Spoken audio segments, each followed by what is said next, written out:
2 Corintios capítulo 5. He notado que algunos de ustedes aún están entrando, y no se preocupen por eso, siguen entrando. También sé que muchos de ustedes tienen niños y cosas por el estilo. Eso no me va a molestar en absoluto. Si empiezan a llorar mucho, sáquenlos, y cuando dejen de llorar, tráiganlos de vuelta. Queremos que estén bajo la palabra de Dios. Y no sé realmente qué esperan esta noche. Ni siquiera sé qué espero yo. Sé esto. Quiero moverme con mucha cautela. Si el Espíritu de Dios va a traer avivamiento, no será porque yo les haya ofrecido un fuego extraño o encendido sus emociones. De hecho, cuanto más envejezco, más busco, de manera intencionada, no avivar las emociones de los hombres. Las pocas veces en mi vida en las que he visto al Espíritu de Dios hacer cosas asombrosas, no fue porque de alguna manera yo haya animado al grupo o utilizado algún poder de persuasión, sino que fue el Espíritu soberano. Es en Él en quien debemos confiar. Él sabe lo que necesitamos. Esta noche subo aquí débil, muy débil, de más de una manera, pero tomando prestado de un viejo predicador, repitiendo en mi mente una y otra vez, creo en el Espíritu Santo. Creo en el Espíritu Santo. Ustedes son tan preciosos para Dios, aquellos de ustedes que le pertenecen. Hay tantas cosas que Él puede y hará. Al enseñarles sobre el temor de Dios esta noche, no estoy tratando de asustarlos o hacerles daño. Es simplemente que, bueno, no es tanto lo que quiero para ustedes, es que quiero tanto para ustedes como para mí. Probablemente necesito esto más que ustedes. Whitfield vino a los Estados Unidos y le preguntaron, ¿por qué las iglesias están tan muertas? Él respondió, porque los predicadores están muertos. Gran parte de la enfermedad en América no puede ser atribuida a los políticos liberales, sino a mi círculo, mi compañía. Así que quiero que miremos el temor de Dios. Y esto es lo que vamos a hacer. Algunos de ustedes, muchos de ustedes, probablemente se van a ir de aquí muy decepcionados, porque no quiero encenderlos durante 20 minutos y luego que se vayan a casa y mañana sigan igual. Quiero enseñarles algunas cosas. Y como algunas de las cosas que voy a enseñarles son muy difíciles y muy controvertidas, voy a referirme a mis notas y citaré a hombres para que vean que esto no es algo que inventé. Ahora, oren por mí para que me atenga a este texto, para que les enseñe la palabra de Dios, para que salgan de aquí sabiendo algo que no sabían, pero algo que el Espíritu de Dios les ha enseñado para cambiarles. Quiero ser cambiado. Estoy tan cansado de las conferencias, de los grandes predicadores, de los grandes ministerios y de todas las cosas que pasan. No me importa nada de eso, solo quiero ser cambiado. Y sé que eso está en su corazón. Algunos de ustedes miran a personas como yo y nos ven de una manera muy equivocada. Piensan que no tenemos problemas como ustedes.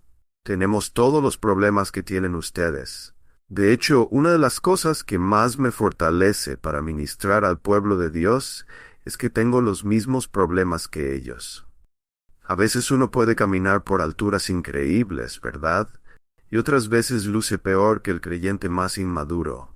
A veces la belleza de Cristo se manifiesta tan claramente en nuestra vida. Lo saben, y a veces somos horribles. Ok, ¿podemos hablar ahora? Ese soy yo. No quiero que piensen algo acerca de mí o de los de mi clase que sea una mentira. No voy a gritarles que deben ponerse en orden con Dios y que deben temer al Señor. Yo mismo necesito temer al Señor. Yo mismo necesito estar en orden con Dios. Sí, hay momentos en los que, sí, soy capaz de subirme a un banco en el parque y predicar mientras todos me lanzan cosas terribles y dicen cosas peores sobre mí. Luego llego a casa y soy impaciente con mi esposa. ¿Qué es eso?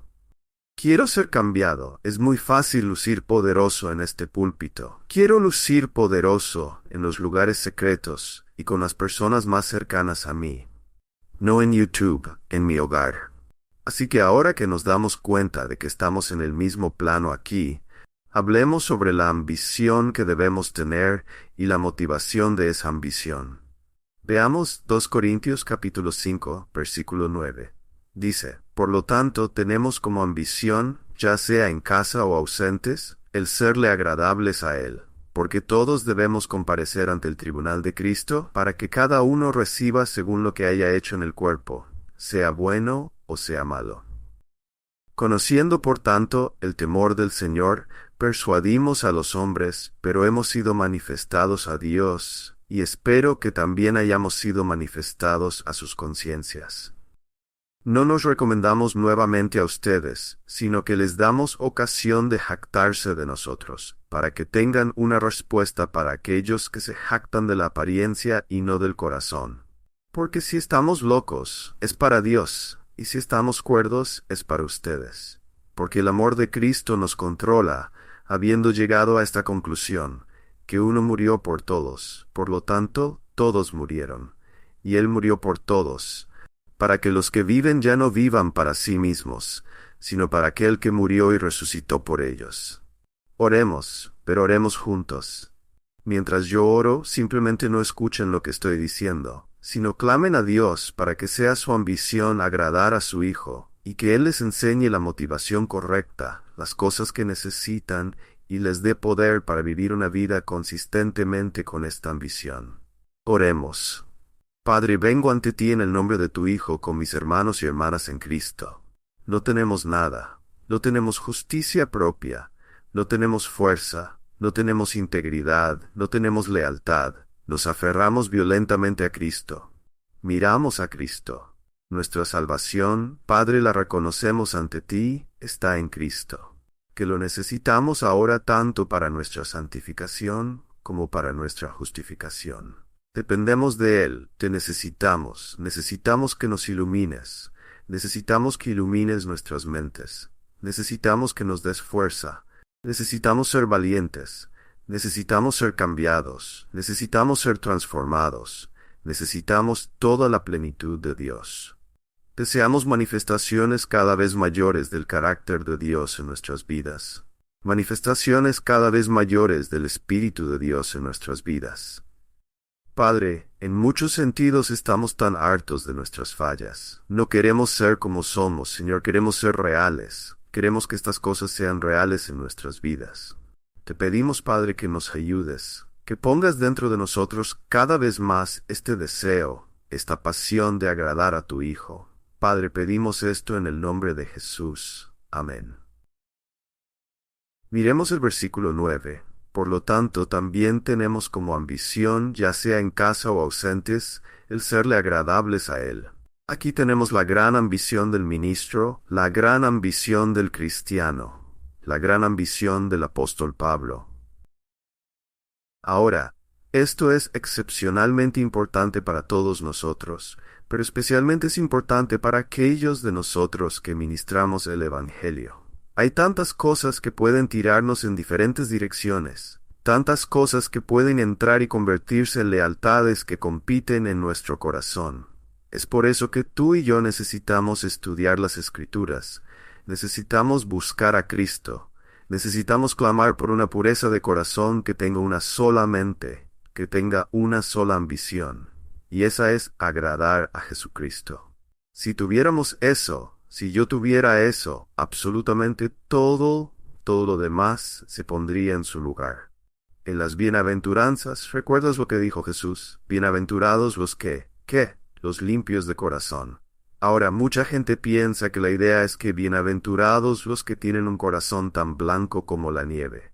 Esa no es la idea en el texto, sino que es esto: bienaventurados los que no tienen lealtades que compiten en su corazón, sino que tienen una sola ambición, y ese es el reino de los cielos. Y no el reino de los cielos por el bien del reino de los cielos, sino el reino de los cielos por amor a Cristo. Por Él. Yo no soy así. Miro en el espejo de la palabra de Dios y encuentro todo tipo de lealtades que compiten, que tengo que luchar contra ellas, que tengo que morir a ellas. Y he descubierto que no soy capaz de morir a estas cosas fuera de renovar mi mente en la palabra de Dios, fuera del poder del Espíritu Santo, fuera de depender diariamente del poder de Cristo. ¿Crees que Dios usa a un hombre porque ha alcanzado un nivel de pureza en su corazón que supera tanto a los demás que se ha convertido en un instrumento útil? Bueno, tal vez en el caso de algunos hombres, pero no en el mío. Yo lucho con todo tipo de lealtades que compiten en mi corazón, pero sé que pueden ser vencidas por la renovación de mi mente, por una vida de oración y por la comunión con los piadosos. Tener una sola motivación. Ahora quiero que miren la palabra por un momento. Ambición. En realidad proviene de dos palabras griegas que se combinan. Philos, que significa amor, y time, que significa honor. Ahora, ¿qué significa la palabra? Bueno, literalmente significa amar el honor. Ser actuado o motivado por un amor al honor. Esforzarse con fervor para ganar honor. Ahora, en el mundo, eso es exactamente lo que significa. Pero en el reino de los cielos significa algo diferente. Significa que te esfuerzas, que deseas, que con toda tu pasión trabajas por una sola cosa, para agradar a Cristo. ¿Lo ves? Realmente es una cuestión del corazón, ¿no es así? Proverbios tenía razón cuando dijo que debemos guardar nuestro corazón porque de él mana la vida. Esta es una de las razones, querido joven cristiano, esta es una de las razones para la separación. Nos separamos de las cosas que son malas y que contaminan, no para jactarnos de ser santos, sino para que podamos amar a Cristo. Para que nuestro corazón sea lo suficientemente puro para buscar su voluntad y desear agradarle por encima de todas las cosas. Ahora escuchen una cita de Charles Hodge. Voy a citarlo mucho esta noche. Aquí Pablo pretende decir, escuchen esto. Esto es asombroso. Aquí Pablo pretende decir que así como los hombres ambiciosos desean y luchan por la fama, así los cristianos anhelan y luchan por ser aceptables para Cristo. El amor a Él, el deseo de agradarle y de serle agradables, anima sus corazones y gobierna sus vidas, y les hace hacer y sufrir lo que los héroes hacen por la gloria mundana. Hace muchos años, un amigo mío me trajo un folleto. Era un folleto simple y sencillo, y luego descubrí que Leonard Ravenhill se lo había dado a él para que me lo diera a mí, por lo que todavía tengo ese folleto. El folleto básicamente decía: otros pueden, pero tú no puedes. Y el punto de esto, y especialmente los jóvenes, escúchenme. Han crecido en un cristianismo que ha aprendido todas estas hermosas frases como la supremacía de Dios y la gloria de Dios, y han aprendido muchas cosas buenas. La supremacía de Dios y la gloria de Dios, y han aprendido buena teología, pero no está bajando lo suficiente como para causarles separarse de su cultura malvada. Deben aprender separación. Yo no voy a ciertos lugares, no hago ciertas cosas, no miro ni escucho ciertas cosas. ¿Por qué? Porque no puedo ser leal a Cristo. Un corazón contaminado no puede servirle. Jóvenes, ¿por qué no deben mirar a otra mujer? ¿Por qué no deben mirar cosas indecentes, televisión y medios de comunicación y todo tipo de cosas? Una de las razones, claro, la primera razón es por la gloria de Dios. Pero la segunda razón es esta: para que un día puedan amar a su esposa. ¿Ven? Si están mirando todas esas otras cosas, nunca tendrán un corazón lo suficientemente puro para amar a una sola mujer. De la misma manera, si van a ser agradables a Cristo, deben mantener su corazón puro y luchar contra las lealtades que compiten allí. Debemos ser agradables a Cristo. Ahora, ¿qué significa ser agradable a Cristo? Porque miren en el versículo 9 dice: por lo tanto, también tenemos como ambición, ya sea en casa o ausentes, el serle agradables a Cristo. ¿Qué significa serle agradable a Cristo? Bueno, en el versículo 10 encontramos nuestra respuesta. Porque todos debemos comparecer ante el tribunal de Cristo, para que cada uno reciba según lo que haya hecho en el cuerpo, sea bueno o sea malo. Ser agradable a Cristo se define en el contexto de lo bueno o lo malo. Para serle agradable a Cristo, ¿qué debemos hacer? Descubrimos en la palabra de Dios lo que es malo, y huimos de ello como de la peste. Y descubrimos en la palabra de Dios lo que es bueno, y vamos hacia ello para gloria. ¿Lo ven? Jóvenes, escúchenme. No podrán prosperar en la vida cristiana si no toman esta actitud, que todo lo que es malo es una enfermedad. Es corrupto y los corromperá, y obstaculizará su vida. Mi falta de conocimiento no obstaculiza tanto mi caminar cristiano, sino mi falta de pureza de corazón. Guarda tu corazón. Guarda tu corazón. Huye de aquello que Dios determina como malo, y corre hacia aquello que Él determina como bueno. Entonces, básicamente, ¿qué significa ser agradable a Cristo? Descubrir la voluntad de Cristo y hacerla. Ahora quiero leer un texto para ustedes en Romanos 12:2. No os conforméis a este siglo, sino transformaos por medio de la renovación de vuestro entendimiento, para que comprobéis cuál sea la voluntad de Dios, agradable y perfecta. La palabra ahí es la misma en griego, agradable y perfecta.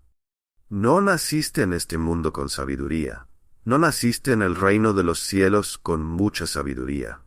No sabes ni tu mano izquierda de la derecha, aunque te haya sido dado el Espíritu Santo, si has sido regenerado y el Espíritu Santo te enseña, lo hace a través de las Escrituras. ¿Y qué debes hacer? Debes renovar tu mente. Si alguien me dice que debo tener medios de comunicación en mi iglesia, porque la cultura necesita medios, aún así no estarán en mi iglesia. No estoy llamado a conformarme a la cultura. Si no sabes leer, cuando te salves yo te enseñaré a leer. Si no puedes sentarte 25, 35, 40 minutos, 1 hora y media para escuchar un buen sermón, entonces yo te enseñaré cómo hacerlo. Tienes que aprender. Ustedes son la primera generación de jóvenes que creen que para alcanzar a su generación tienen que volverse como su cultura para ser relevantes en ella. Son la primera generación cristiana en creer eso. Todas las demás generaciones cristianas dijeron esto: para ser efectivos en mi cultura, debo ser completamente diferente a mi cultura. Bíblicos, piadosos, santos, sencillos. Esa es la razón. Esa es la razón por la cual todo el ruido que hacen es tan inútil. Todo lo que hay en ti, te lo enseñó alguien a quien no debiste haber escuchado. Yo, durante muchos años, tenía mucha esperanza en los últimos 10 años, observando a los jóvenes que estaban estudiando buena teología, leyendo buenos libros y regresando a los viejos materiales. Tenía mucha esperanza. Esa esperanza se ha estrellado contra las rocas, porque me he dado cuenta de que todo se les fue a la cabeza, pero siguen siendo cool. Siguen siendo mundanos. Básicamente están diciendo: miren, puedo ser mundano y teológicamente correcto al mismo tiempo. No puedes ser mundano y piadoso al mismo tiempo. No vayas a la cultura y descubras lo que la cultura quiere para poder alcanzarlos. Ve a las Escrituras y di: Jesús, ¿cómo quieres que sea? ¿Cómo quieres que hable? ¿Cómo quieres que camine? ¿Cómo quieres que me vista? ¿Cómo quieres que sean mis relaciones? Jesús, me someto a ti. Mi meta es agradarte a ti, a Él, al diablo con todas tus cosas. Cada parte de ti le pertenece a Él. Me encantan los puritanos. Me encanta leer a los puritanos. Eso no significa que esté de acuerdo con todo lo que dicen los puritanos. Pero esto es lo que aprecio de los puritanos. Ellos realmente buscaban hacer la pregunta: ¿cómo se aplica la palabra de Dios a cada aspecto de mi vida? Pero ¿saben qué es asombroso? Si cruzas hacia personas que son un poco diferentes a los puritanos, pero tan piadosas como los puritanos, hacen la misma pregunta. ¿No es increíble? La voz piadosa tenía una cosa en común. ¿Qué quiere Jesús? Y luego no trataban de descubrirlo usando su propia imaginación o preguntándole al mundo, sino que iban a Jesús y a su palabra para encontrar la respuesta. Y ser agradable a Él, descubrir lo que Él desea y luego hacerlo. Simplemente hazlo. Philip Hughes escribe esto: ser agradable, ser completamente agradable a Cristo, es de hecho el sumum de toda ambición, que es verdaderamente cristiana. En contraste con la ambición de este mundo, está centrada no en uno mismo, sino en el Salvador. Su objetivo es agradarle a Él. Keith Green escribió una canción hace muchos años que tristemente a veces repito en oración. Y es esta. Algunos de ustedes de la generación mayor la recordarán. Parece que tengo una riqueza de tantos pensamientos sobre mí mismo. Somos un pueblo consumido por el yo. Pero no fuimos hechos para el yo, fuimos hechos para él. A veces veo a una persona, especialmente a un joven, que ha llegado a conocer algo de Cristo y está tan atrapado en las cosas del mundo. Y como ahora tengo hijos, me encuentro atrapado en las cosas del mundo.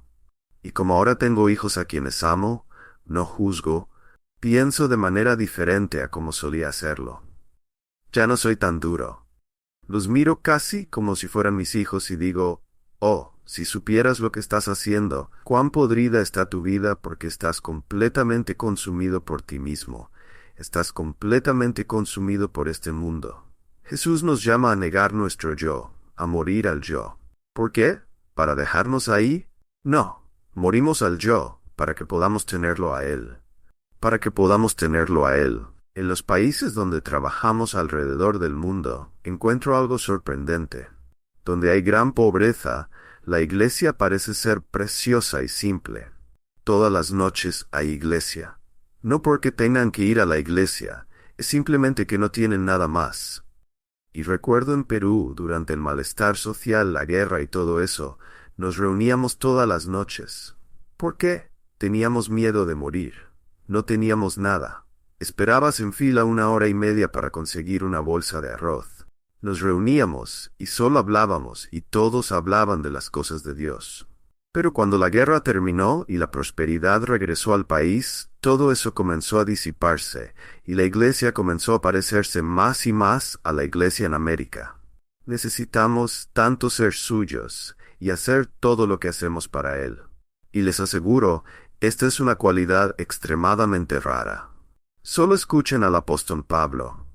Pablo dice de Timoteo en Filipenses 2:21, porque no tengo a nadie más de un espíritu tan cercano que sinceramente se interese por vuestro bienestar. Porque todos buscan lo suyo propio, no lo que es de Cristo Jesús. Esa es una de las declaraciones más duras que creo haber leído en la Biblia del apóstol Pablo. Está diciendo, miren, todas las demás personas, incluso algunos que trabajan conmigo, están preocupados por sus propios intereses. Pero aquí está Timoteo. Él es extraordinario. ¿Por qué? Porque está preocupado por las cosas de Dios. ¿Ves cómo el corazón es más importante? Tener una verdadera ambición por Cristo es más importante que los dones, talentos y poderes. Es decir, cuando miramos a Timoteo descubrimos que realmente no sabía cómo dirigir una iglesia. Era muy tímido en su evangelismo, no parece que quisiera salir, tenía mucho miedo de sufrir. Pero Pablo dijo, no tengo a nadie como él. ¿Por qué? Él tenía una sola ambición y esa era agradar a Cristo, agradar a Cristo. Jóvenes que van al ministerio, escúchenme. ¿Piensan que no sé que muchos de ustedes me han oído predicar? Y que mucha gente piensa que si yo vengo aquí, voy a llevar el avivamiento en mi bolsillo. No saben que esto es una carga para mí, una carga pecaminosa y carnal, que cuando me paro aquí, sé que ustedes esperan que yo haga algo. Ahora, no estoy lamentándome de eso. No estoy diciendo, oh, pobrecito de mí. Esa es una señal de pecado en mí. ¿Qué me importa lo que ustedes piensen? Tal vez lo mejor que podría pasar aquí esta noche es que yo fracase completamente, me quede atónito y ni siquiera pueda predicar, para que ustedes se den cuenta de que Dios, si habla a través de los hombres, es solo porque aún habla a través de las piedras y los burros. Pero no hay hombres de Dios, grandes hombres de Dios. Solo hay hombres débiles, pequeños, inútiles y temerosos de un Dios grande y misericordioso. Pero ¿no les da eso esperanza? Ahora ven ustedes, cuando ven que el hombre en el púlpito es muy similar a ustedes, dicen, bueno, entonces él puede usarme. Gracia, gracia, gracia, gracia. Jesús le dijo a los fariseos, pero todo lo que hacen lo hacen para ser vistos por los hombres. Esa es una gran tentación en el ministerio.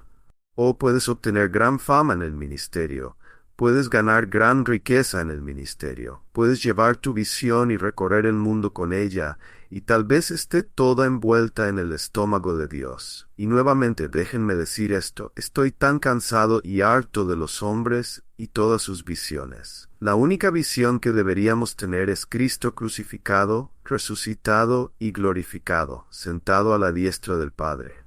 Y solo porque una gran visión se está cumpliendo en tu vida, no significa que eres un hombre obediente. Tu deseo debería ser simplemente obedecerlo a Él, agradarlo a Él y nada más, y descansar en eso. Hay un tipo de celebridad que incluso conferencias como esta pueden promover, aunque no lo quieran. Hay un tipo de celebridad que, si eres un pastor fiel de un pequeño rebaño, debe ser un fracaso porque no estás en las conferencias. Eso viene del infierno. Es condenable. Tu deseo debe ser servir y agradar a Cristo. Pregunta filosófica para ti. ¿Por qué la deidad plantaría su rosa más hermosa en un bosque por el que ningún hombre pasa? ¿Cómo puede esa flor glorificar a Dios si nadie la ve? Bueno, glorifica a Dios porque Dios la ve las 24 horas del día y se regocija en ella. Y he llegado a pensar que son los bufones y los tontos los que llegan a presentarse, y los hombres y mujeres más hermosos de Dios están ocultos a la vista de todos. Sé que eso es verdad. Muchas veces he predicado y mirado hacia la primera fila. Hace varios años estaba predicando sobre el Antiguo Testamento. Miré hacia la primera fila y allí estaba el erudito hebreo, el doctor Mugriar de la India. Él ha olvidado más sobre el Antiguo Testamento de lo que yo jamás sabré.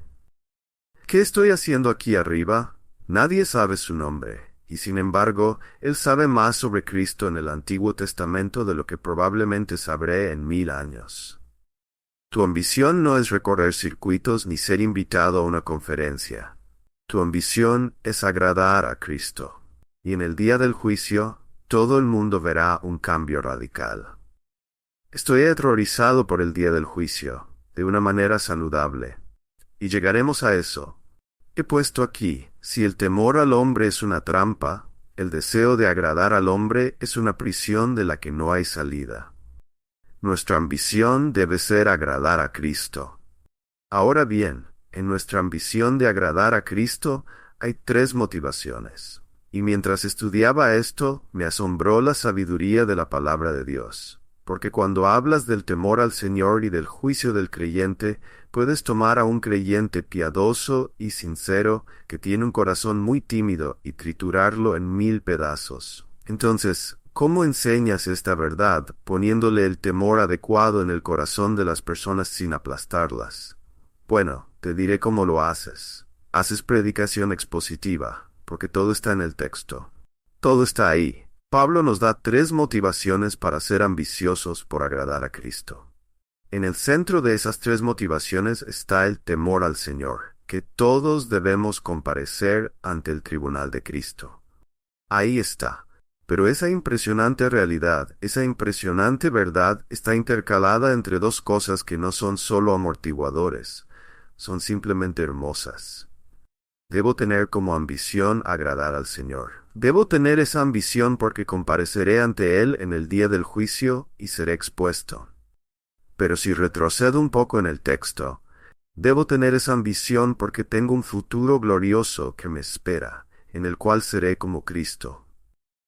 Independientemente de lo que ocurra en ese día del juicio, tengo la certeza de que por fe en Cristo estaré con Él. Y después de que Él nos hable sobre el juicio, cuando avancemos en el texto, nos dice otra motivación. El amor de Cristo nos constriñe. Así que ven lo que tenemos creyentes. ¿Por qué estamos motivados? Estamos motivados por el hecho de que vamos a estar ante Cristo y seremos juzgados. Esa es una motivación honesta y real, pero no estamos angustiados ni aplastados por esta verdad. ¿Por qué? Porque se nos ha dicho de antemano que por fe en Cristo estaremos con Él en gloria. Y luego se nos dice que es el amor de Cristo por nosotros, lo que debe motivarnos constantemente. Ahora vamos a ver estas 3 motivaciones, pero antes de hacerlo, debo decir algo. Muchos de ustedes están pensando, Oye, él debía predicar sobre el temor del Señor y la evangelización.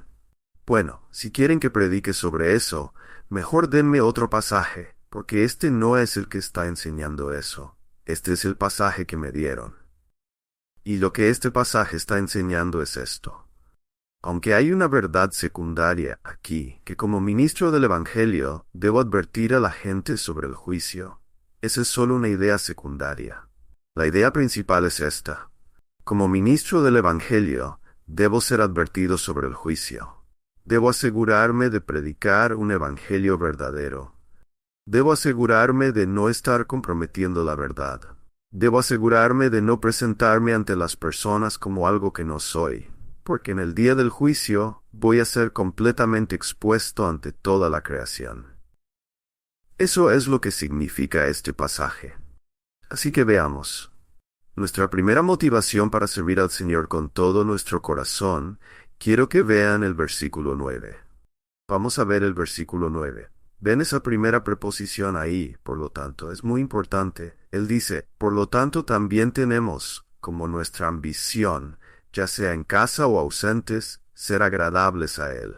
Entonces, ese por lo tanto nos conecta con una motivación que precede a este versículo 9. ¿Y cuál es esa motivación? Si regresamos a los capítulos 4 y 5, esto es lo que vemos. Vemos que Pablo estaba motivado para agradar a Cristo debido a la gloria escatológica futura. Tuve que poner eso ahí, para que pensaran que soy inteligente. Él estaba motivado por lo que venía para él, lo que Dios había hecho por él en Cristo. Podía sufrir todo tipo de cosas porque sabía que, incluso si le quitaban su cuerpo sería resucitado. Se presentaría ante Cristo en gloria, sería glorificado y estaría con el Señor para siempre. ¿Ven qué maravilla es eso? Vamos a ver en el versículo 7 del capítulo 4. Pero tenemos este tesoro en vasos de barro para que la extraordinaria grandeza del poder sea de Dios y no de nosotros. Él está diciendo que somos débiles. Por fuera no hay nada realmente glorioso en nosotros. Somos como un viejo vaso de barro. Pero dentro de nosotros está el mensaje del Evangelio, y no solo eso, Él nos dirá que dentro de nosotros está el Espíritu Santo de Dios. Y luego sigue en el versículo 8 y dice, y estamos afligidos de toda manera, pero no derrotados, perplejos, pero no desesperados, perseguidos, pero no abandonados, derribados, pero no destruidos, siempre llevando en el cuerpo la muerte de Jesús, para que la vida de Jesús también se manifieste en nuestro cuerpo. Ahora, en el versículo 14, él dice esto, sabiendo que el que resucitó al Señor Jesús, también nos resucitará con Jesús y nos presentará con ustedes. En el versículo 16, por lo tanto, no nos desanimamos, sino que, aunque nuestro hombre exterior se está decayendo, nuestro hombre interior se renueva día a día. Porque la leve aflicción momentánea está produciendo para nosotros un peso eterno de gloria que sobrepasa toda comparación. Ahora, hay algunas cosas que quiero que veamos que son muy, muy importantes.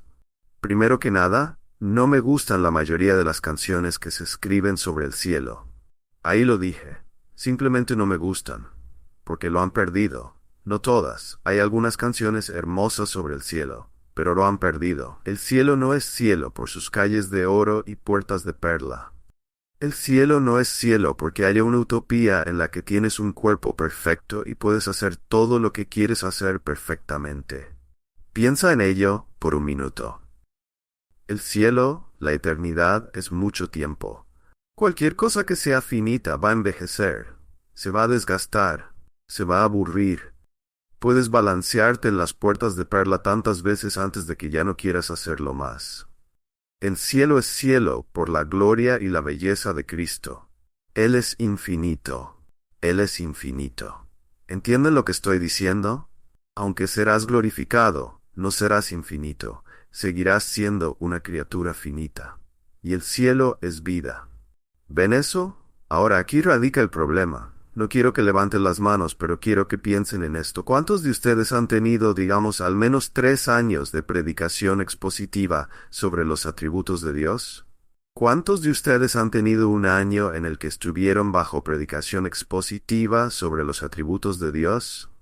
¿Cuántos de ustedes han tenido 6 meses o 3 meses?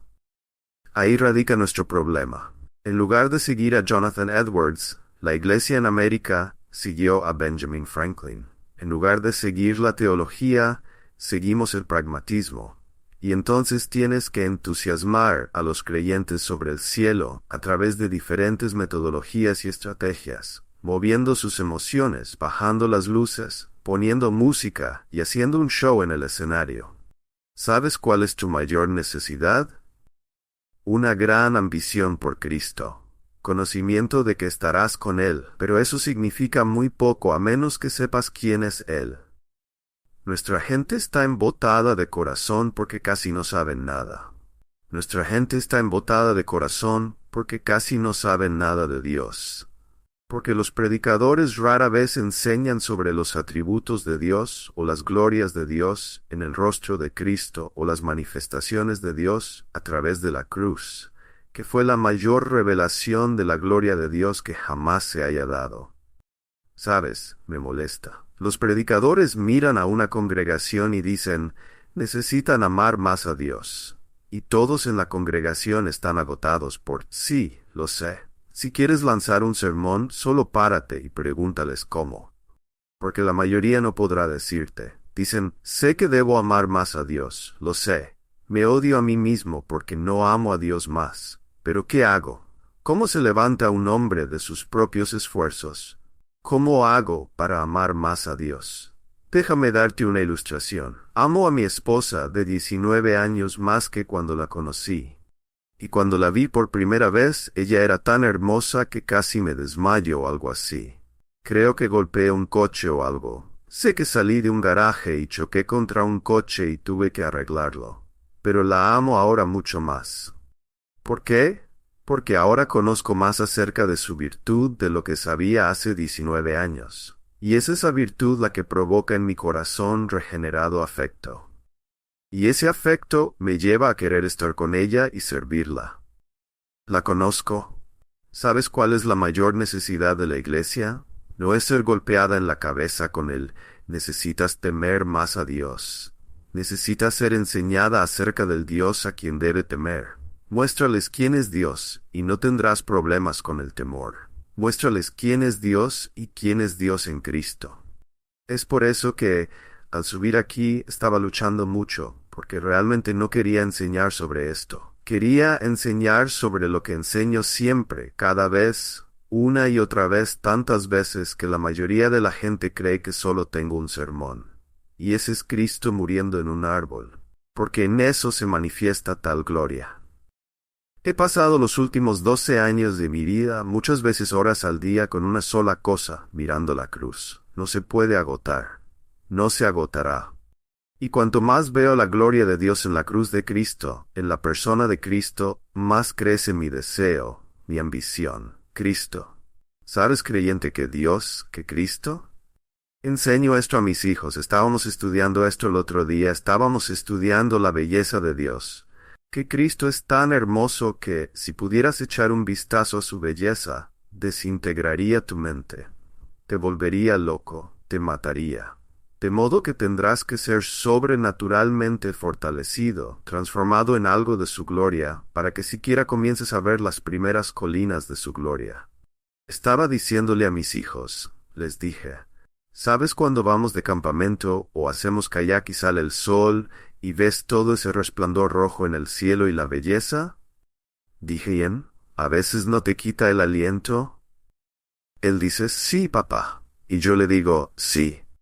La gloria y belleza de Cristo es tan grande que pulverizaría tu corazón. Eso es lo que me espera. Eso es lo que te espera a ti. C.S. Lewis dijo que si pudiéramos echar un vistazo al futuro, a la transformación que ocurrirá en nuestra vida, si pudiéramos vernos como seremos, tendríamos la tendencia de caer en adoración pensando que hemos entrado en contacto con la deidad. Eso es lo que nos espera a ti y a mí. Así que cuando Pablo habla de esta eternidad, no está hablando de una idea materialista y fundamentalista del cielo como un lugar con calles de oro y puertas de perlas. aunque estoy seguro de que tiene mucho más que eso. Él es cristocéntrico. Verán, él tuvo un vistazo de esa gloria y dijo, me voy. Voy a verlo a él y voy a verlo en su plenitud. Y por eso, toda esta aflicción no es más que una leve aflicción momentánea. Lo que más necesitas es una revelación de Dios en Cristo. Sé que hay momentos y esto es también lo que Dios me ha dado, al menos por un tiempo. A veces tenemos que levantarnos y tenemos que hablar negativamente sobre cosas que están mal. Pero esa no es nuestra identidad como predicadores. No vamos por ahí solo hablando sobre todo lo que está mal. Hablamos de las glorias de Dios. Déjame darles una aplicación para la predicación en la calle y la evangelización aquí. Veo a tantos predicadores en la calle y aplaudo el hecho de que Dios parece estar levantando predicadores en la calle. Pero algunos de ellos desearía que dejaran de hacerlo y trabajaran en Lowe's o Home Depot. Solo personas enojadas que quieren herir a otras personas, llamarles nombres y filmarse mientras lo hacen, para luego ponerlo en YouTube, y después esperar que de alguna manera sean conocidos como mártires. ¿Cuánto daría por darme vuelta a la esquina y ver a un predicador en la calle que solo estuviera contando a las personas cuán glorioso es Cristo? Es simplemente glorioso. Oh, si tan solo pudieras ver lo que yo veo.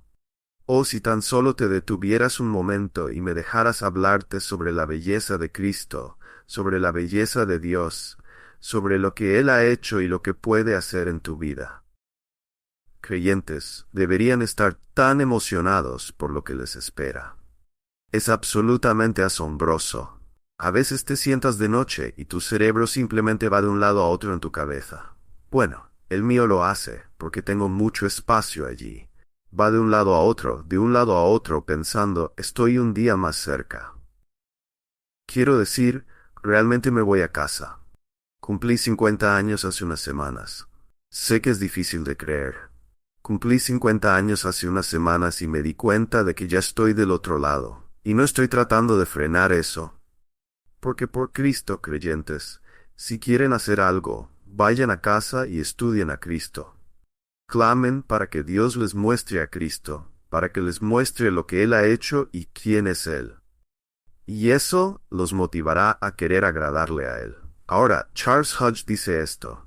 Es imposible que aquellos que consideran la presencia de Cristo o estar con Él como el cielo.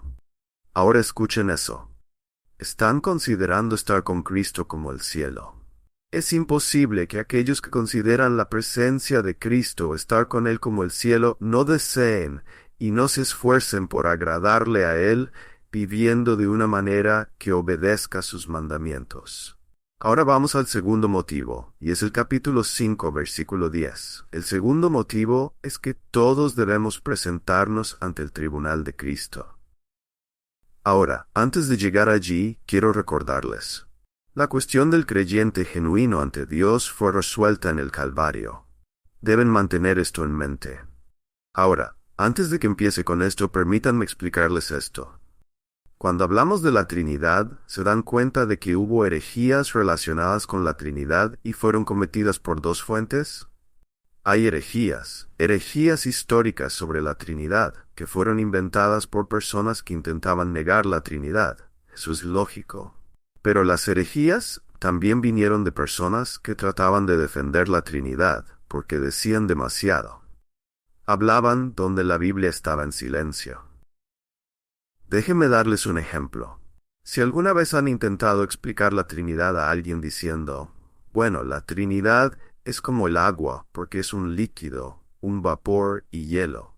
Felicidades, son unos herejes. Eso es modalismo. No pueden decir eso. Eso es algo horrible que decir. Eso no es lo que, y sé que se están riendo porque lo han hecho. Todos hacemos tantas cosas estúpidas, y por eso, cuando ves a otro creyente hacer algo estúpido, date cuenta de que tú también estuviste allí, lo hiciste, y ya tienes la camiseta de eso. ¿Está bien? Pero cuando llegamos a la Trinidad, ¿qué vemos? Vemos que Dios es uno. Eso es lo que las Escrituras afirman. Dios es uno. No hay más de un Dios. Dios es uno. ¿Y qué más vemos en las Escrituras? Que hay tres personas distintas de la misma esencia e igualdad, el Padre, el Hijo y el Espíritu Santo. Sabemos eso, es cierto. Ahora, cuando intentamos juntar todo esto es cuando nos confundimos. Yo hago lo mismo con la soberanía. La gente dice, hermano Paul, ¿realmente crees que Dios ha decretado todo antes de la fundación del mundo? Sí, eso es lo que creo. Y también creo que no tengo porque no pido, y no puedo juntar las dos cosas. No se me llama a hacerlo. Veo las dos cosas en las Escrituras. Y por lo tanto, no me llaman a vivir según mi sistema. Me llaman a vivir de acuerdo con las verdades evidentes de las Escrituras.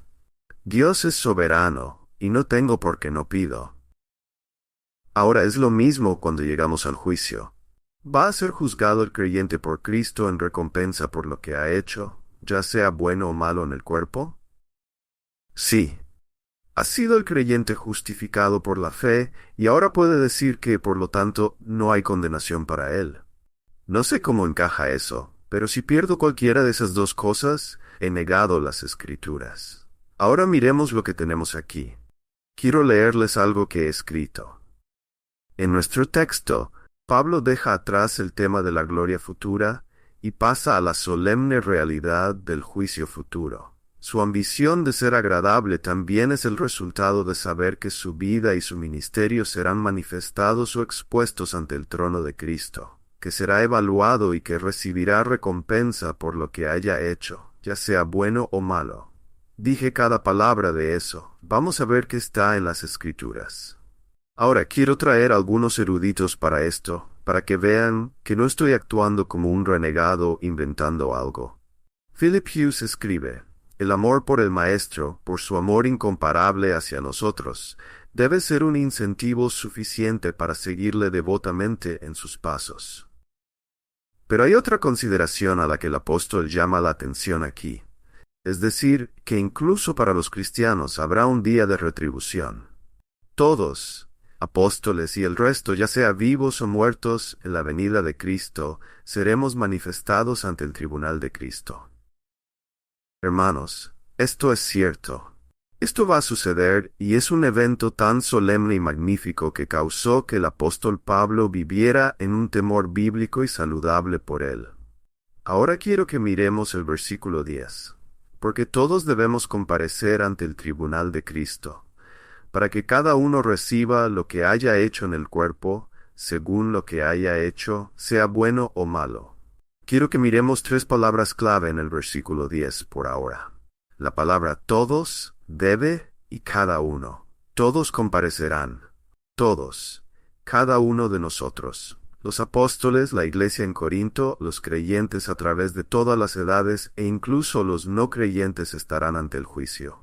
Es todo inclusivo. Nadie se escapará. No habrá nadie detrás de quien esconderse. Ahora miren la palabra debe. Plumer escribe esto. Es un decreto divino que no se puede evadir. Tú como creyente tienes una cita en la que comparecerás ante el mismo del que huiría todo el universo. ¿Eso te da miedo? Según el apóstol Pablo, debería, y sin embargo, el mismo apóstol Pablo nos da consuelo. Él es capaz de mantenerse firme.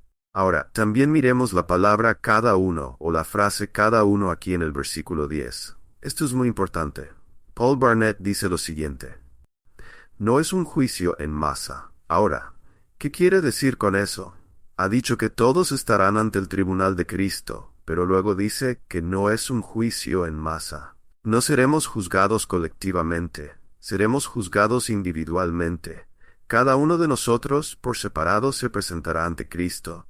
Seremos juzgados y seremos recompensados o no recompensados. Ahora, ¿cuándo sucede esto? Si miras el versículo 10, tenemos dos palabras que son muy importantes. Las palabras aparecer y recompensar. Aparecer y recompensar. Ambas palabras están en el tiempo aoristo, y esto es muy importante, ya que indica una acción única. Permítanme leerles esta frase. Es un juicio al final de la era que determinará, de una vez por todas, nuestra situación en la eternidad. Ahora, con respecto al creyente, no estamos hablando de la diferencia entre condenación y salvación, pero la eternidad afectada por lo que hagas como creyente aquí en la tierra. Estarás de pie en ese gran día ante el trono de Cristo. Ahora aquí se le llama el bema de Cristo. ¿Qué es un bema? En las primeras etapas, el bema era simplemente un escalón. Luego se conoció como una plataforma o un banco de juicio sobre el que un funcionario romano se sentaba o se paraba. Y desde allí, con todo el poder, al menos en el contexto humano, en el contexto de los hombres, él declaraba juicio sobre aquellos que estaban ante él. Ahora, Paul Barnett escribe, la imagen utilizada aquí es la de un proceso forense, es decir, un proceso legal, donde el gobernador romano se sentaba en su tribunal para escuchar la acusación y la defensa de una persona acusada que estaba ante él. Si juzgaba a la persona acusada como culpable, el gobernador ordenaba el castigo inmediato. Ahora, de nuevo, él está escribiendo en el contexto del Imperio Romano, pero quiero que vean algo. Para el creyente, no estamos hablando de un castigo inmediato. No estamos hablando de condenación. Estamos justificados por la fe, pero estamos hablando de algo, ¿verdad? Algo va a suceder en ese día en el que tú, como cristiano, serás recompensado de una manera diferente a todos tus demás hermanos y hermanas en Cristo, o vas a sufrir pérdida de una manera diferente a todos tus hermanos y hermanas en Cristo. Serás juzgado. Esa es una verdad solemne. Solo espero que el Espíritu de Dios imprima en tu corazón que eso debería ser solemne para ti. Les estoy advirtiendo, un día temible se acerca. Y no puedo encajarlo perfectamente en mi sistema teológico, pero tampoco lo pueden hacer los eruditos del Nuevo Testamento que he estudiado. Tenemos que mantener esto en tensión. Ahora, sigamos. ¿Qué sucederá? Y para aquellos de ustedes que son ministros, quiero que presten especial atención aquí. Quiero que realmente escuchen, porque de todas las cosas que estudié para preparar este mensaje, esto me conmovió y me mantuvo reflexionando durante un par de días. Muy solemne. ¿Qué sucederá? Si miras aquí en el versículo 10, dice, todos debemos comparecer. La palabra comparecer aquí es phanerou, y la traducción de esta palabra no le hace justicia. Cuando lees que todos debemos comparecer, probablemente estás pensando que todos debemos estar presentes, o que todos debemos estar allí. Pero esa no es la idea. La idea es esta, que todos debemos ser expuestos. Todos debemos ser manifestados. Ese día, y otra cosa muy importante, este verbo está en tiempo pasivo, lo que significa que seremos hechos manifiestos. Es algo que Dios va a hacer con nosotros. Dios te va a hacer manifiesto. Dios te va a revelar a ti, a todos y a Él mismo lo que ya sabía, todo acerca de ti. Ahora para el ministro, tal vez entiendas ahora algo de mi introducción. Como ministro, prefiero que mi congregación sepa la verdad acerca de mí, que vivir ocultando cosas bajo la apariencia de tratar de parecer algo que no soy. No me levanto frente a una congregación y comparto todos mis pecados o confieso todos mis pecados. Eso sería imprudente.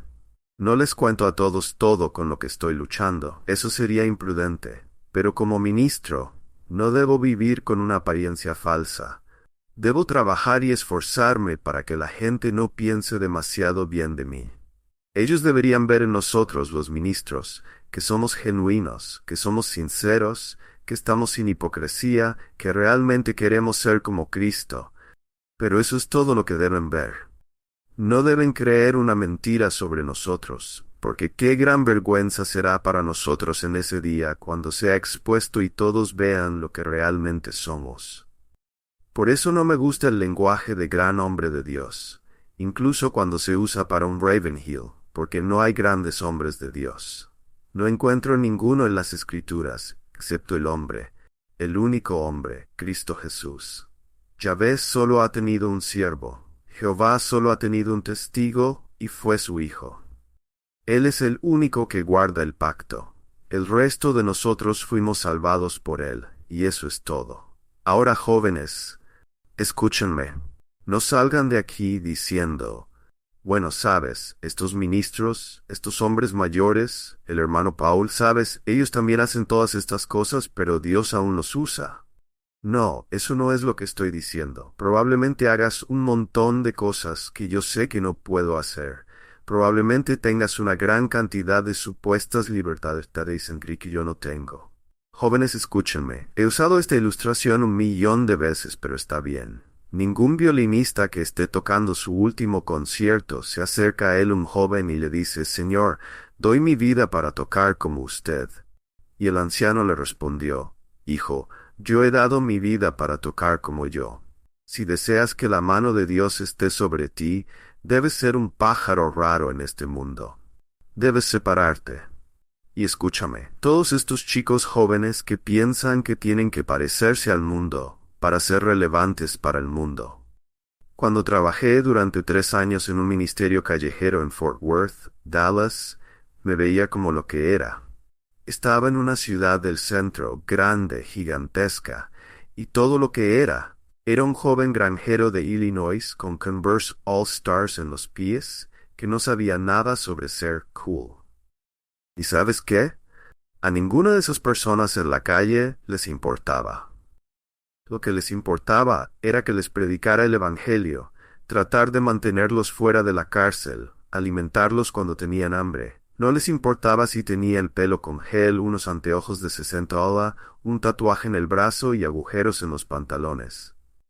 No necesitaba eso, y tampoco lo necesitaba David Wilkerson. Deja de intentar ser cool, solo te ves ridículo. Es cierto. Por eso lo dije. Bien, sigamos. Quiero que miremos algunas cosas del Expositor's Greek New Testament. Dice, la palabra comparecer de la versión autorizada debilita la fuerza de la palabra. El día del juicio será un día en el que el carácter de los hombres será dado a conocer al mundo. Ahora escuchen esto. Es muy muy bueno. Dado a conocer al mundo, dado a conocer a ellos mismos. ¿Sabes que hay muchas cosas de mí que yo no sé? ¿Lo sabías? Hay muchos pecados y muchas cosas malas de mí que incluso tú puedes ver, pero que yo no puedo ver. En el día del juicio habrá una gran revelación, no solo de las cosas que tal vez he ocultado, sino de las cosas que ni siquiera sabía que tenía, pero que Dios siempre conoció. Es por eso que, querido amigo, debemos decir, Oh Señor, con el corazón de Jeremías, examíname. David, examíname, Señor. Y aquí está lo maravilloso. Es tan maravilloso ser examinado e incluso expuesto por alguien que derramó su propia sangre por ti. No tengo miedo de ser expuesto ante él. Una vez estaba a punto de predicar. Era muy joven, tenía como 27 años, y estaba a punto de predicar. Ian Murray y otras personas estaban en la audiencia. Algunos de mis héroes, quiero decir, él conocía a Martin Lloyd Jones y gente así, y yo estaba aterrorizado.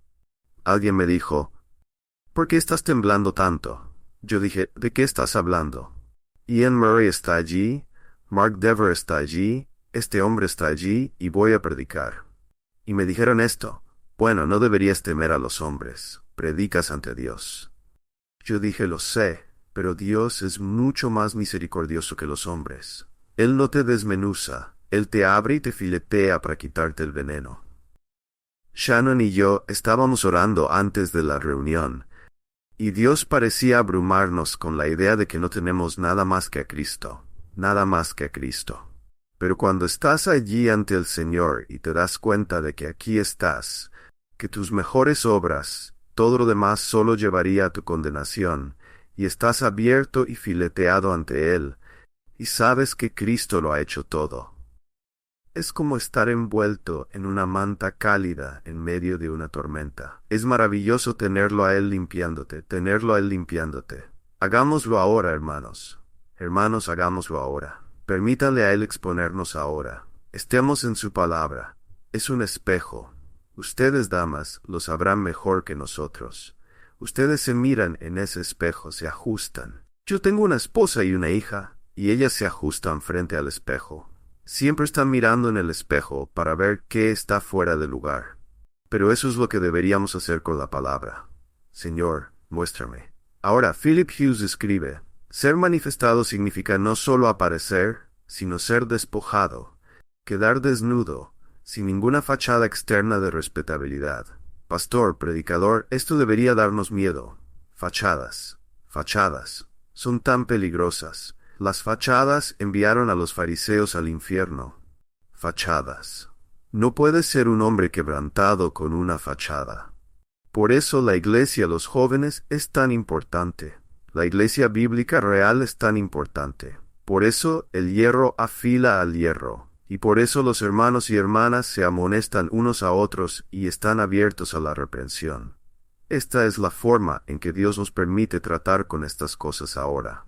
Iglesia, la disciplina no es algo horrible, es un regalo de Dios para tratar con estas cosas ahora. Él dice, y revelado abiertamente en la plena y verdadera realidad del carácter de uno. Todas nuestras hipocresías y ocultamientos, todos nuestros pecados secretos e íntimos, de pensamiento y de obra, estarán abiertos al escrutinio de Cristo. Hace unas semanas tuve que llevar mi auto para una inspección. Fui allí y dejé mi auto con las personas y dije, ok, inspecciónenlo y pónganle la etiqueta. Me dijeron, esté listo en un par de horas. Volví después de un par de horas y no estaba listo. Encontraron todo tipo de problemas. Tuve que pagar un par de cientos de dólares, y luego volví a recoger mi auto. Me subí y lo conduje a casa, y algo me dijo, oye, revisa las luces intermitentes a ver si funcionan. Pues fui y revisé las luces intermitentes y no funcionaban. Nada funcionaba, y pensé, han hecho algo mal aquí. Entonces volví y me estacioné y les dije, esto no funciona en absoluto. Por eso lo traje aquí. Debería haber sido inspeccionado con una etiqueta estatal, y esto no está pasando. Y pude ver que había polvo alrededor del compartimiento. Ni siquiera lo habían quitado, y sabían que los habían atrapado. Entonces les dije, ¿me ayudarían a arreglar mi auto?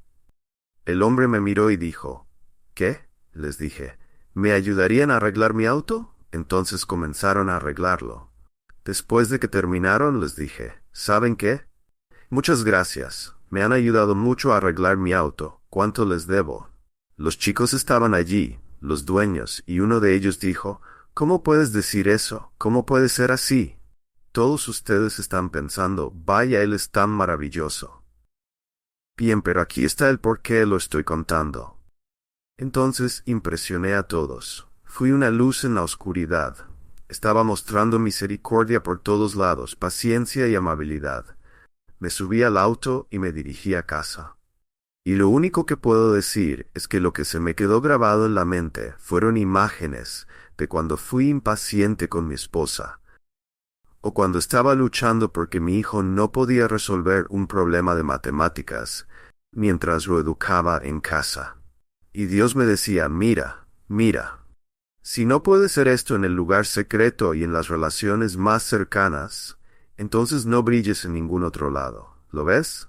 Pero eso es bueno. ¿No es bueno? Porque entonces puedo arrepentirme y ser sanado, y puedo ir a casa y pedirle a mi esposa, perdóname. ¿Lo ves? Deberíamos invitar eso, las heridas de un amigo, y no hay amigo como Jesús. Ahora seguimos. ¿Por qué seremos juzgados? Y esta es realmente la parte difícil del texto, para que podamos ser recompensados por lo que hicimos. La frase, para que cada uno reciba su recompensa, es traducida del griego apodidomi, que está en voz media. Se traduce mejor de esta manera, que recibiremos de vuelta o recibiremos lo que es nuestro. Cada cristiano individual será juzgado para que cada cristiano individual reciba lo que le corresponde según sus obras como cristiano. Ahora bien, esto es lo que el texto dice. Cómo lo encajamos debemos ser muy cuidadosos, pero es lo que el texto dice. Ahora tengo que saltarme muchas cosas para llegar al final aquí, pero quiero señalar algo que es muy importante. Observa que dice, lo que se ha hecho en el cuerpo. Ahora esto es muy importante. Me recuerda lo que Pablo nos dice en Romanos capítulo 12, 1 y 2, sobre ofrecer nuestros cuerpos como sacrificios vivos. Tenemos una desconexión tan grande en América, como cuando la gente me pregunta ¿qué es el arrepentimiento, hermano Paul? Y ellos dicen, bueno, es cambiar de mente. Y yo les digo, eso es un poco superficial. Les digo, no entiendes lo que es la mente. La mente es el centro de control de todo lo que eres. Es el centro de control de tu intelecto, tu voluntad, tus emociones. Determina todo. Si cambias esa mente, todo lo demás cambia. Te voy a dar un ejemplo perfecto. El apóstol Pablo pensaba que Jesús era el mayor blasfemo que jamás existió, y pensaba que todos los cristianos debían ser asesinados o al menos encarcelados. Tuvo un encuentro con Jesús en el camino a Damasco, y cambió su mente. Se dio cuenta de que aquel a quien pensaba que era un blasfemo era el tan esperado Mesías y el mismo Hijo de Dios. Y se dio cuenta de que los que él estaba persiguiendo como una secta eran en realidad el verdadero Israel de Dios. ¿Y qué hizo? Se levantó, fue bautizado, comió algo y empezó a predicar. Su vida entera cambió. Es lo mismo que dice aquí. No estamos hablando de lo que sientes en tu corazón. No estamos hablando de las buenas cosas que pensaste hacer. No estamos hablando de buenas intenciones. No estamos hablando de aleluyas. Estamos hablando de lo que realmente hiciste y no hiciste en el cuerpo. Ahora, Charles Hodge escribe, esta es la regla según la cual se administrarán las retribuciones del juicio final.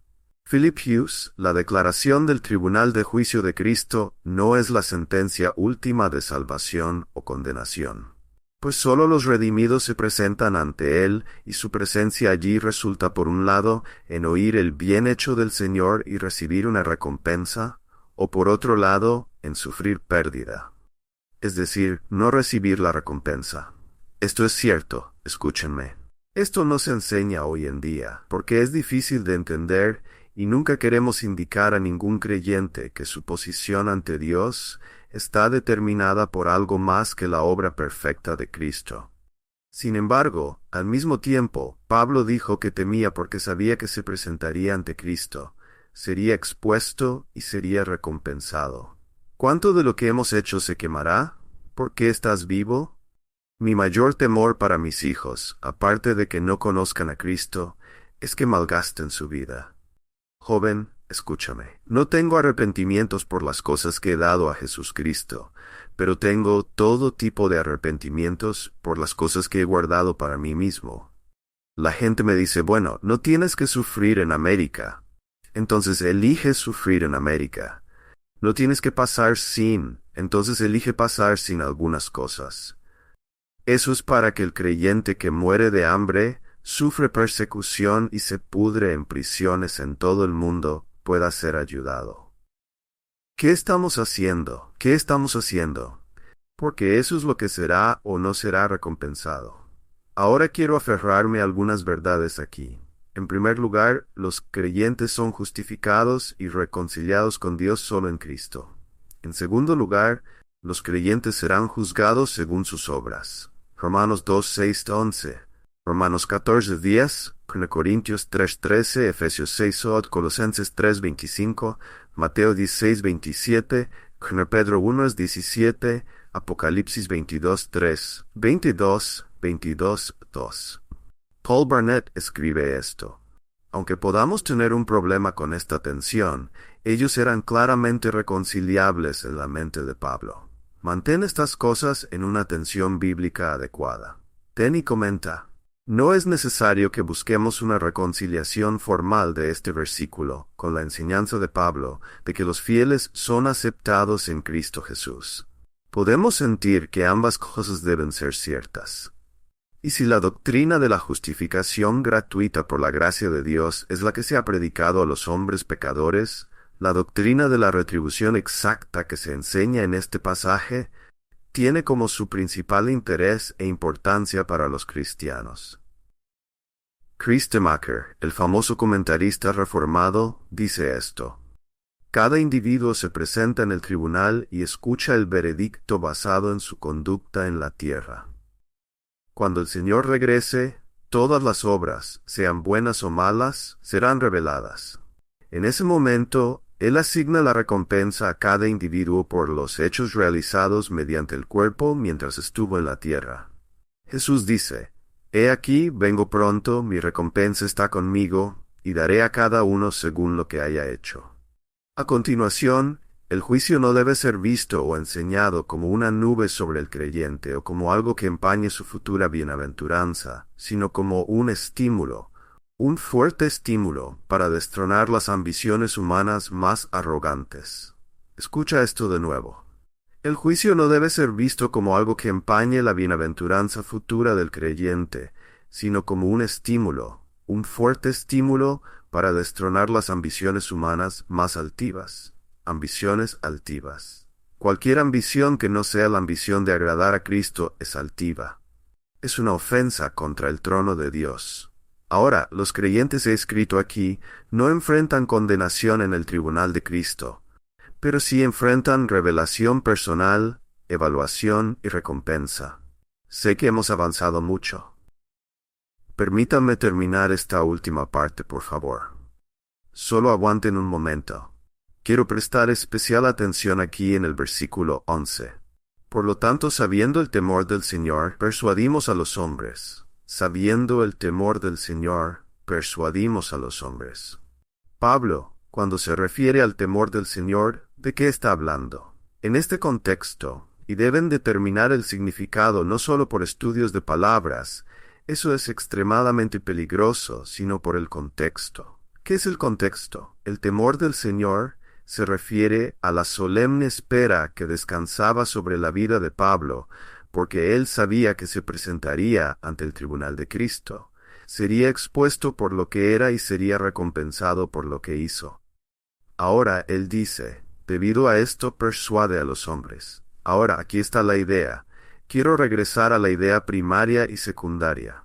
La mayoría de las personas piensan que la idea primaria es esta. Dado que como predicador sé que todos ustedes se presentarán ante el tribunal de Cristo, les voy a decir, prepárense.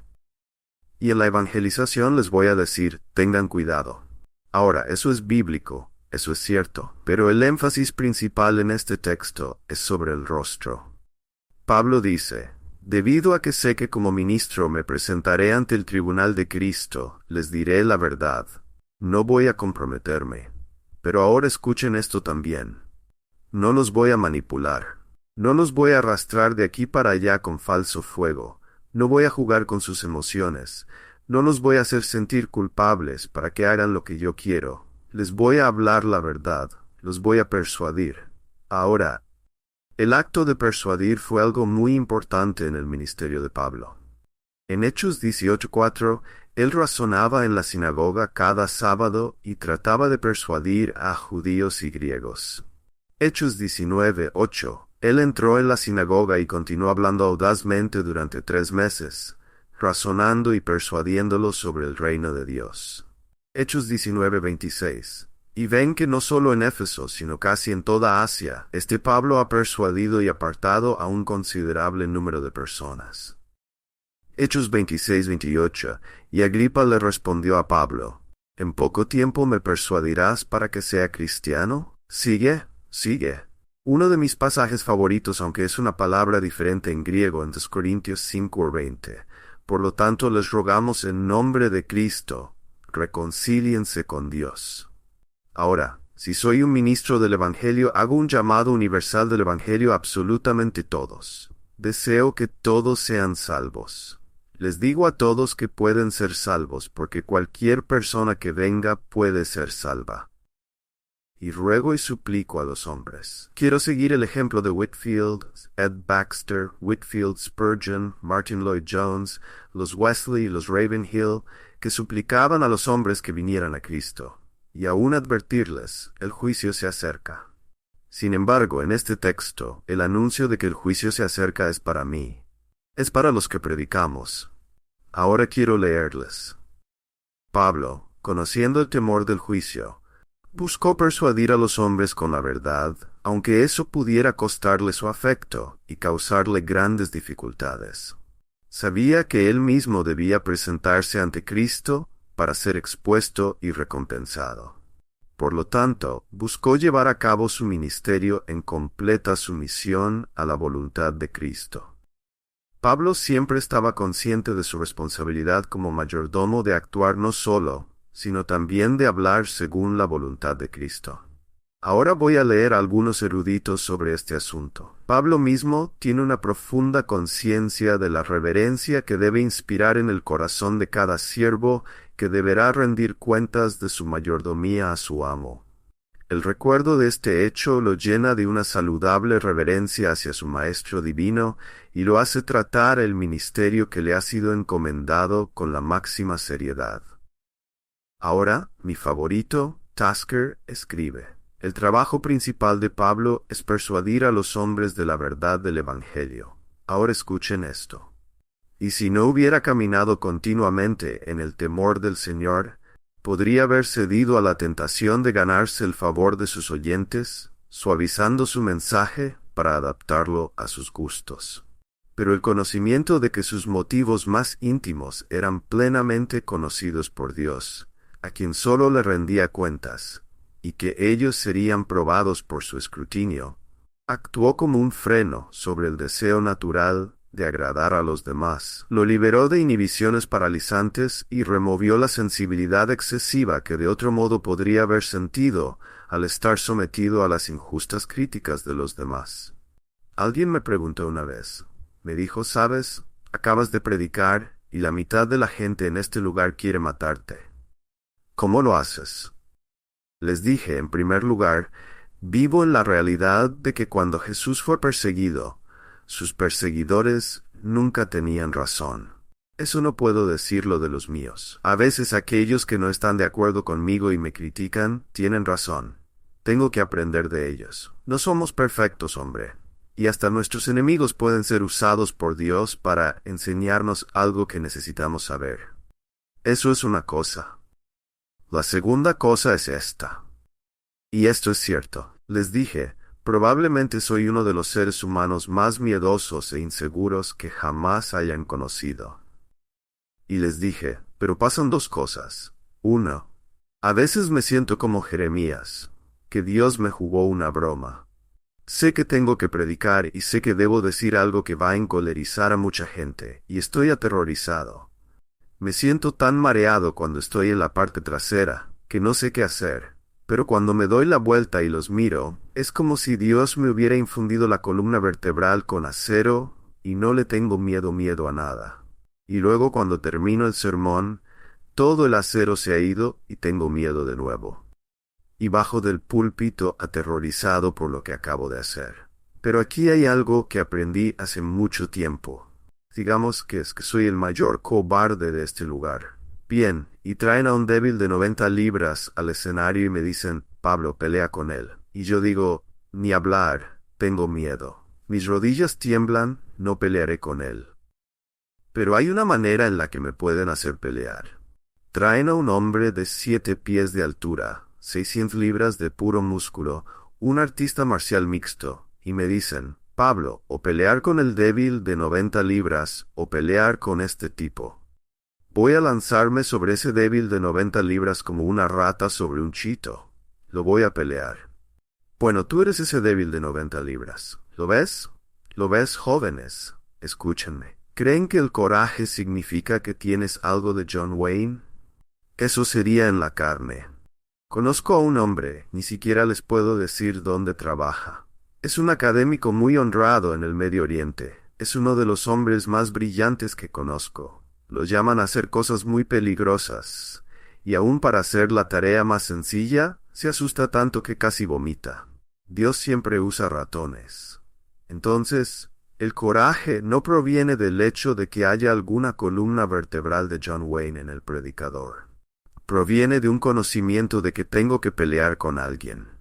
Y si tengo que elegir entre Dios y toda la humanidad, voy a pelear contra la humanidad.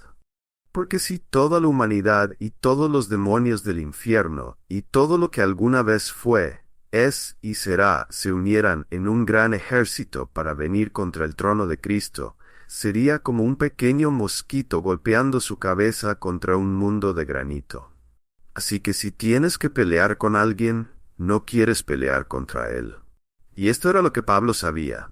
Tenía un temor saludable. Un temor saludable. Y ahora voy a cerrar con la última motivación aquí. No vamos a pasar mucho tiempo en ello, ya hemos tocado un poco sobre ello. Pablo tenía la ambición de agradar a Cristo. ¿Por qué? Por la gloria futura que le esperaba. Por la realidad también del trono de juicio de Cristo, pero también por el versículo 14. Porque el amor de Cristo nos controla. Habiendo llegado a esta conclusión, que uno murió por todos, por lo tanto todos murieron. Y él murió por todos, para que los que viven ya no vivan para sí mismos, sino para aquel que murió y resucitó por ellos. No lo traje conmigo porque es demasiado largo, pero sobre este texto les recomendaría que leyeran lo que dice Charles Hodge, Stockholm Corintios de la serie de Ginebra producida por Banner of Truth. Lean lo que dice sobre este texto. Él dice que el factor controlador en la vida de cualquier cristiano es el amor de Cristo. Ahora, lo que quiero que vean aquí es muy, muy importante. Este es un genitivo subjetivo, y no es un genitivo objetivo, y esto es muy importante. Pablo no está diciendo que su amor por Cristo lo controlaba, lo impulsaba y lo motivaba. No está diciendo eso en absoluto. Él dice, el amor de Cristo por mí me motiva. Dar mi vida, vivir una vida desinteresada. Es el amor de Cristo por mí. Eso es lo que tanto aprecio del apóstol Juan. Él no dice el que amaba a Jesús. Él dice el que Jesús amaba. A veces cuando escucho canciones como esa, una canción como «Oh, cuánto amo a Jesús», yo la giro «Oh, cuánto me ama Jesús». Porque cuando me miro en el espejo, no veo mucho, por lo cual cantar acerca de mi amor. Veo una cosa muy débil, pero el poder de su amor por el creyente es absolutamente fenomenal. Es eso. Lo que más te empoderará, creyente, es llegar a estar convencido de que su amor es perfecto, un amor establecido en el cielo que no se moverá, que incluso cuando Él disciplina con amor. Todo lo que Él hace, lo hace en amor. Su disposición hacia ti no cambiará, estaba fija en el Calvario. Es lo más poderoso. No tienes que mover ni un centímetro a la izquierda ni a la derecha para ser más o menos amado. Es por eso que no solo los atributos de Dios, sino el amor de Dios manifestado en la cruz de Cristo es lo que debes conocer. Dedica tu vida a estudiar el Evangelio. Eso es lo que odio del Evangelio contemporáneo estadounidense. Y para mí, odio no es una palabra lo suficientemente fuerte. Odio cuando la cruz de mi Señor se reduce a 4 leyes o 5 cosas que Dios quiere que sepas. Odio cuando se predica un evangelio romántico, cuando un predicador habla de las espinas en su frente, los clavos en sus manos y pies, la lanza en su costado, y hace llorar a toda la gente. Pero no les explica que el verdadero dolor de la cruz fue que Él cargó con nuestro pecado, y el Padre en el cielo lo aplastó con toda la fuerza de su ira. Porque el mayor problema teológico en toda la Biblia es que si Dios es justo, no puede perdonarte.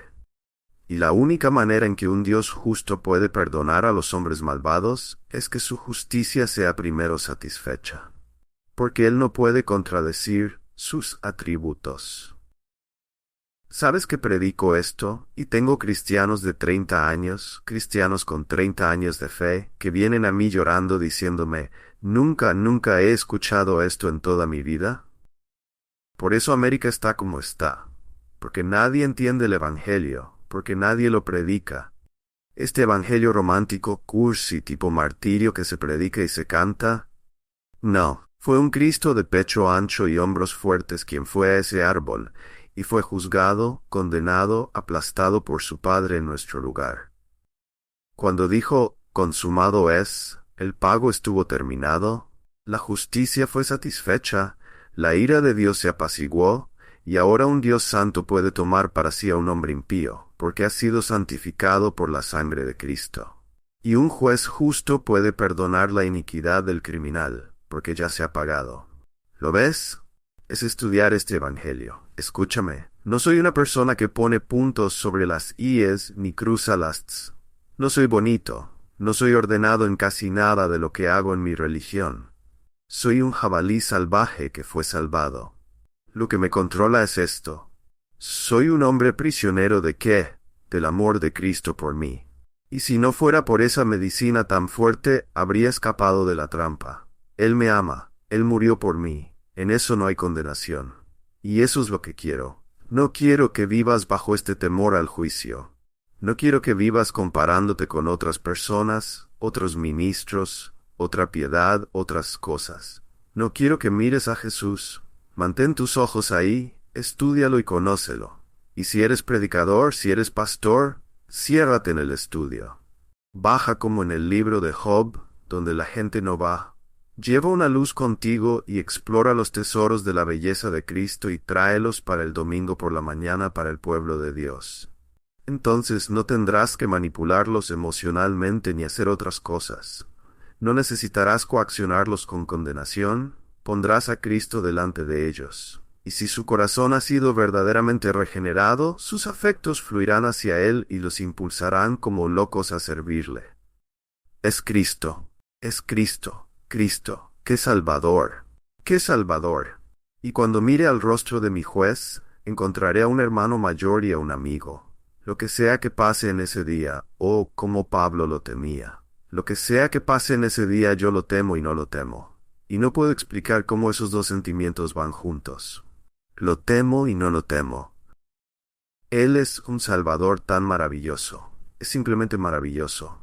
Es patético predicar, odio predicar, es simplemente un fracaso. Nunca funciona. No puedes explicar eso. No puedes explicar cuán maravilloso es Él. Lo mejor es que todos se vayan a casa. Ese es el dolor de predicar. Haces todo lo que puedes y no has hecho nada por quien Él es. Él te ama te ama tanto. Dios los bendiga y que tengan una buena noche. Piensen en estas cosas y tengan cuidado de que el diablo no las robe de su corazón.